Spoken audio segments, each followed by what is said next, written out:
జనరల్గా ఆగస్ట్ మాసం అంటే వచ్చే సంవత్సరానికి ఈ ఆగస్టులో ఈ procurement and supply of school kits మొదలవుతుంది అధ్యక్ష. ప్రధానంగా ఏంటంటే ఏ స్కూల్లో ఎంతమంది విద్యార్థులు ఉన్నారు, గ్రోత్ ఉంటుందా లేదా అనేది ఫోర్త్ వీక్ ఆఫ్ ఆగస్ట్ మనం అనుకుంటాం. దాని తర్వాత అడ్మినిస్ట్రేషన్ శాంక్షన్స్ అన్ని చేసి అక్టోబర్లో టెండర్ ఫ్లోట్ చేస్తాం. దాని తర్వాత నెగోసియేషన్స్ అంతా చేసి వర్క్ ఆర్డర్స్ జనవరిలో ఇష్యూ చేసి మన పిల్లలు విద్యార్థులు స్కూల్కి వెళ్ళే సమయానికి కిట్స్ రెడీగా పెడతారు. That is the process. అంటే గత ప్రభుత్వానికి చాలా సమయం ఉంది, కానీ గత ప్రభుత్వం ఏం చేసిందంటే 24, 25 వచ్చేగల ఏకపక్షంగా బిజినెస్ రూల్స్ పాటించకుండా ఎలాంటి ఫైనాన్స్ కంకరెన్స్ లేకుండా ఆర్డర్స్ జారీ చేసింది. ఇది వాస్తవం నాకు తెలియలేదు అధ్యక్ష, ఈరోజు తెలుసుకున్నా. పెద్దలు ప్రశ్న వేశారు కనుక వాస్తవం ఇది ఈరోజు బయటకు వచ్చింది.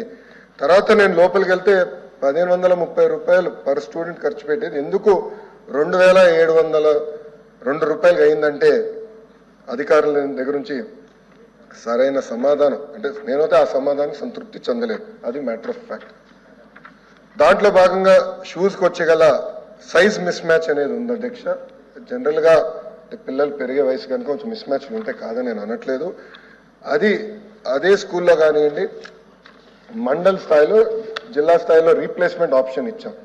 సో ఆ ప్రాబ్లం లేకుండా చేస్తాం. బ్యాగ్స్కి వచ్చేగల నాణ్యత లేదనేది పెద్దలు చెప్పారు, అది ఫీల్డ్లో కూడా కంపడింది. చాలా ఆర్టికల్స్ కూడా దీనిపైన వచ్చినాయి. దాంట్లో 2 విషయాలు. ఒకటి, గత ప్రభుత్వ అనాలోచన వల్ల బైలింగ్వల్ టెక్స్ట్ బుక్స్ అని ఇంగ్లీష్ మీడియం అన్నారు, అలానే ఇంగ్లీష్ మీడియం కమిట్ అవ్వలేదు అధ్యక్ష. సో ప్రతి టెక్స్ట్ బుక్స్ ఒక పక్కన తెలుగు ఉంది, ఇంకో పక్కన ఇంగ్లీష్ ఉంది. అంటే వెయిట్ పెరిగింది అధ్యక్ష.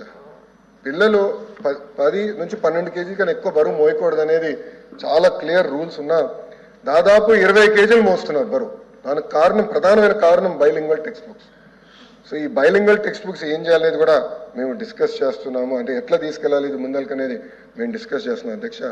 అంతేకాకుండా అధ్యక్ష, యూనిఫామ్స్కి వచ్చేగల స్టిచ్చింగ్ ఛార్జెస్ కూడా 22, 23 అకాడమిక్ ఇయర్ నుంచి పెండింగ్ ఉన్నాయి అధ్యక్ష. స్టిచ్చింగ్ ఛార్జెస్ కూడా పెండింగ్ ఉన్నాయి. ఫైనాన్స్ మంత్రి గారు నా పక్కనే కూర్చున్నారు. సో గౌరవ మంత్రి గారు రిక్వెస్ట్ చేస్తున్నా, త్వరలోనే ఈ స్టిచ్చింగ్ ఛార్జెస్ ఏదైతే పెండెన్సీ ఉందో అది ఇవ్వాలని కోరుతున్నాను. తప్పనిసరిగా మేము అవసరమైతే యుద్ధం చేసి ఆ నిధులు తీసుకొచ్చి అంటే ఎవరైతే స్టిచ్చింగ్ చేస్తారో ఆ తల్లిదండ్రులకి ఆ ఛార్జెస్ కూడా అందజేస్తాం అధ్యక్ష. అంతేకాకుండా నాకు ఇచ్చిన వివరంలో 3rd క్వాలిటీ చెక్ అని చేసామన్నారు. నేనైతే సంతృప్తి చెందట్లేదు. ఆ 3rd క్వాలిటీ చెక్తో చాలా పకడ్బందీగా చేయాల్సిన అవసరం ఉంది, నాణ్యత అందించాల్సిన అవసరం ఉంది. అది మా ప్రభుత్వం చేస్తున్న అధ్యక్ష, దాంట్లో ఎలాంటి డౌట్ అవసరం లేదు. సో టెండర్లు లేకుండా సరైన ప్రక్రియ పాటించలేదు కనుక దీనిపైన తప్పనిసరిగా నేను ఎంక్వైరీ చేస్తాను. సభ్యులందరూ అడిగా దీనిపైన ఎంక్వైరీ చేస్తాను, కఠినంగా నేను వివరిస్తాను. ఏ షెడ్యూల్ అయితే గతంలో మేము పబ్లిష్ చేసాం దాన్ని నేను పాటిస్తాను. మళ్ళీ అధ్యక్ష దీనికి పార్టీ రంగులు కూడా అవసరం లేదు అధ్యక్ష. గతంలో బెల్ట్ పైన పార్టీ రంగులు, బ్యాగుల పైన పార్టీ రంగులు అవన్నీ అవసరం లేదు అధ్యక్ష.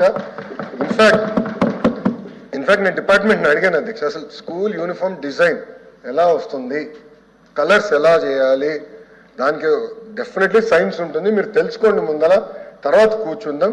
కానీ ఇక్కడ రాజకీయాలు వద్దండి, తెలుగుదేశం పార్టీ ఉంది కనుక పసుపేద్దామని అలాంటి ఆలోచన మాకు లేనే లేదు.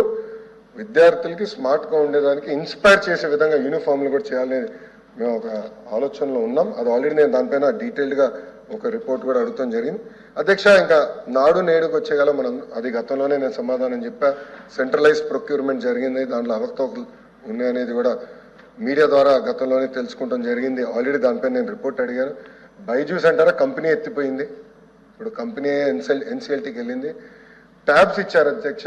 ఒక ఆలోచనతో ట్యాబ్స్ ఇస్తే అది వేరే రకంగా వాడటం అయింది ఫీల్డ్లో. చాలా మంది సభ్యులు కూడా నా దృష్టికి తీసుకొచ్చారు. పిల్లలు ఎక్కువ యూట్యూబ్ ఇవన్నీ ఎడిక్ట్ అయ్యారు అనేది అందరు అన్నారు అధ్యక్ష. అది అందరితో కూడా నేను చర్చిస్తాను, దాన్ని ఏం చేయాలో దాన్ని బట్టి we will go forward. But అధ్యక్ష, ఒక పక్కన తల్లికి వందనం అవ్వచ్చు, ఇంకో పక్కన ఈ కిట్ అవ్వచ్చు. End of the day outcomes రావాలి అధ్యక్ష. అంటే పిల్లలు చదువుకోవాలి, అవుట్కమ్స్ రావాలి. Reading, comprehension, writing, mathematics, basic outcomes అనేది రావాలి. ఈరోజు ప్రభుత్వ పాఠశాలలో సంఖ్య తగ్గుతుందంటే దానికి కారణం అవుట్కమ్స్ లేదనేది నేను బలంగా నమ్ముతున్నాను అధ్యక్ష. అది ఆల్రెడీ నేను మొన్న హౌస్లో కూడా నేను చాలా స్పష్టంగా చెప్పా, టెక్నాలజీతో జోడించి అవుట్కమ్స్ మానిటరింగ్ చేద్దాం, పాజిటివ్గా తీసుకెళ్దాం అని చెప్పాము. ఇంకా 2-3 NGOs కూడా మొన్న వచ్చి కలిశారు, వాళ్ళతో కూడా నేను మీటింగ్ పెట్టుకుంటున్నాను. దీన్ని ఎట్లా పకడ్బందీగా చేసి అవుట్కమ్ మానిటరింగ్ చేయాలి. ఎన్డీఏ ప్రభుత్వం లక్ష్యం ఒకటే, ప్రైవేట్ పాఠశాలల కన్నా అద్భుతంగా ప్రభుత్వ పాఠశాలలు రూపొందిస్తాం, అవుట్కమ్ సాధిస్తామని ఈ సభాముఖంగా మీ అందరికీ నేను తెలుపుతున్నాను. అధ్యక్ష, మీ అందరు తెలుసు అధ్యక్ష, KGBV మోడల్ స్కూల్స్లో అద్భుతంగా అవుట్కమ్స్ వస్తాయి. దానికి కారణం ఆనాడు అన్న NTR స్థాపించారు. రెసిడెన్షియల్ అవటం వల్ల రిజల్ట్స్ ఈరోజు కూడా ప్రైవేట్తో పోల్చితే చాలా అద్భుతంగా ఉంది అధ్యక్ష. దానికి ధీటుగా మేము ఇచ్చేస్తాం. విద్యా కానుక కిట్ 100% మేము కొనసాగిస్తున్నాం. దాంట్లో ఎలాంటి సందేహం అవసరం లేదు అధ్యక్ష.